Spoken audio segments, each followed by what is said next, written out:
What part of illegal don't you understand? They imply that they, in fact, understand everything about it. They take illegality to be self-evident. There's a law, you break the law, that's illegal. Obvious, right?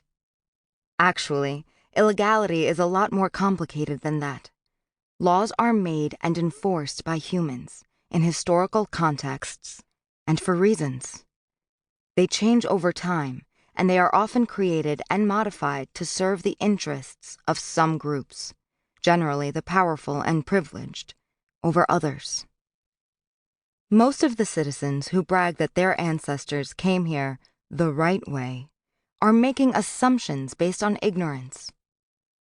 They assume that their ancestors went through the process and obtained visas as people are required to do today. In fact, most of them came before any legal process existed, before the concept of illegality existed. The invention of illegality. Illegality, as we know it today, came into existence after 1965. In the decades before 1965, the media rarely depicted immigration in negative terms, nor did the public or Congress consider it a problem in need of legislation. By the 1970s, though, the demonization of immigrants, in particular Mexican and other Latino immigrants, and the issue of illegal immigration were turning into hot-button issues. There are some particular historical reasons for these changes. Some are economic. The global and the domestic economies underwent some fundamental structural changes in the late 20th century, changes we sometimes refer to as globalization. Some analysts argued that globalization was making the world flat, and that with the spread of connection, technology, and communication, old inequalities would melt away. Others believed that new inequalities were becoming entrenched, that a global apartheid being imposed, separating the global north from the global south, the rich from the poor, the winners in the new global economy from the losers. I'll go more into depth about these changes and show how they contributed to a need for illegality to sustain the new world order. The second set of changes is ideological and cultural.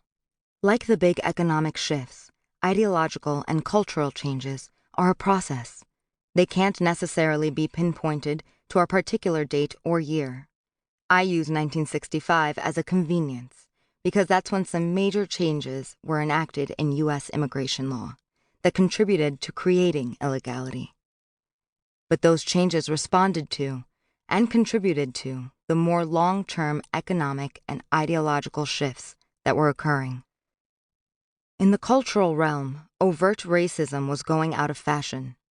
Civil rights movements at home and anti-colonial movements abroad undercut the legitimacy of racial exclusion and discrimination. While apartheid continued in South Africa through the 1980s, even that lost its international legitimacy. In the United States, the Jim Crow regime was dismantled, and new laws and programs were aimed at creating racial equality, at least on paper. By the new century, people were beginning to talk about the United States as a post-racial society.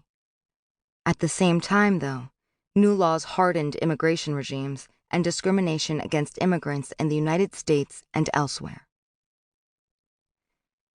True refugees of the border wars. Before deeply delving into the dizzying and sometimes irrational nature of immigration law, it's helpful to consider what's actually happening on the ground. I had the opportunity to see firsthand the human tragedy that's resulted from the new immigration regime in March 2010, when I participated in a week-long humanitarian delegation with the organization No More Deaths, one of several that take direct action on the U.S.-Mexico border.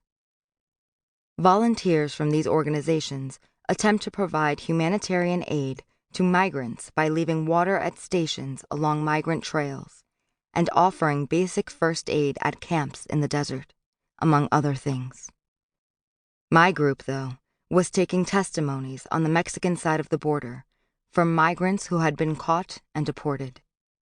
During that week,